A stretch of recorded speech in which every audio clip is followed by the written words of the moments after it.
ፎቶ የፎቶ ሱስ ዑምራ ሲደረግ ፎቶ፣ ሶላት ሲሰገድ ፎቶ፣ ጁምዓ ሲኬድ ፎቶ፣ ኢባዳ ሲደረግ ፎቶ።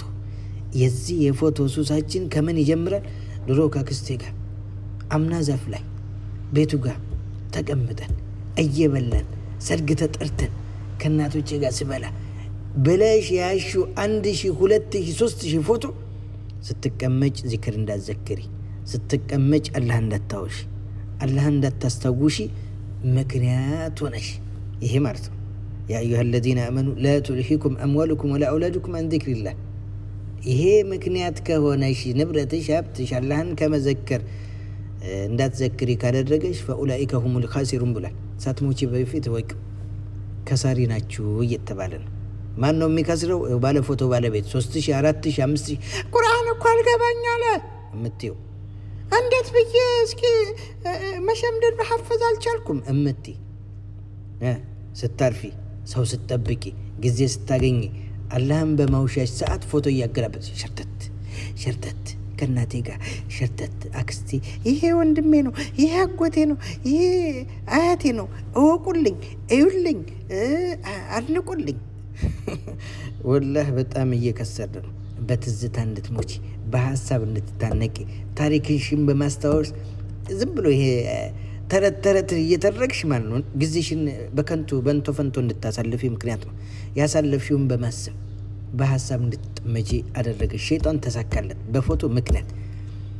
ብዙ የተፈተነብሽ በፖስት ባደረግሽው ደግሞ ያበደ አቅሉን የሳተ ሙክማፊ የሆነብሽ እያንዳንዱ በዛ ምክንያት ትጠይቃለሽ። ያለ ስራ ጉዳይ ያለ ምንም ጉዳይ ዝም ብለሽ ፖስት የምታደርጊ ሜካፕ ተቀብተሽ ፖስት ላይክ የምትቆጥሪ በቃ የሚያገባሽ አንድ ሁሉ ይወደደኛልሽ፣ የሚያገባሽ ትዳር የሚመሰርተው ከአንቺ ጋር አንድ ሁሉ ያድንቀኛልሽ፣ ሁሉ በቃ ከፍ ከፍ ያድርገኝ፣ ጥሩ ነገር ይኮምታልሽ እኮ እናቴ። እህቶች ወንዶችም ብሰዋል እኮ አሁን ዑምራ ላይ ፎቶ፣ ሶላት ሲሰገድ ፎቶ፣ ጁምዓ ሲኬድ ፎቶ።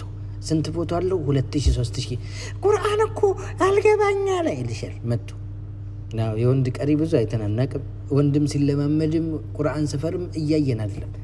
ለምን? ልቡ ተሰልቧል፣ ልቡ አብዷል፣ ልቡ ተረብሿል። ፖስት ባደረግሽው እህቴ አንድ ራሱ ደግሞ ፖስት አድርጎ በሚቆጥረው ፎቶ አንድ አክስቴ ጋር አጎቴ ጋር አምና ጁምዓ ላይ ከቻምና ደግሞ ተቀምጠን ቢውልዲንግ ጎን ጥሩ ፎቶ ጥሩ ቦታማ ከተገኘ ፎቶ لا حول ولا قوة إلا بالله لا حول ولا قوة إلا بالله። ይሄ ፎቶ ለመጥፊያችን ምክንያት ሆነ።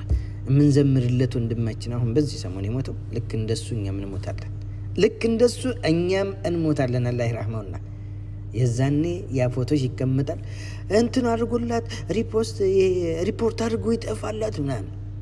ሪፖርት ሲደረግ 1 ሚሊዮን ይታይልሻል። 1 ሚሊዮን ቀብርሽ ሊሰፋልሽ ነው እናቴ። የቴማ ሊጎዘጎዝልሽ ነው፣ ሊያበራልሽ ነው ቀብርሽ። ዛሬ አልሰማም ያልሽው ፖስት በማድረግ ኮሜንት በመቁጠር ፎቶ በተነሳሽው ደግሞ ስትቆጥሪ አያቴ ጋር አክስቴ ጋር አጎቴ ጋር ምናምን እያልሽ ያንን አጎትሽን ስታስተዋውቂ፣ አባትሽን፣ ባለሽን፣ ወንድምሽን ምናምን በፎቶ ስታስተዋውቂ የተቀመጥሽ ሴቴ ወላሂ እኔ ያዝናለሁ።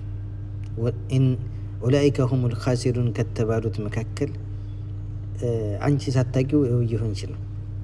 እና አላህ ይጠብቀን ፎቶ ፖስት ከማድረግ ከመነሳት ባየነውና በቃ በተላመድነው ልክ ጥሩ ህንፃ፣ ጥሩ መኪና፣ ጥሩ መቀመጫ አካባቢ፣ ጥሩ ዛፍ፣ ጥሩ በቃ የሚደንቅ ነገር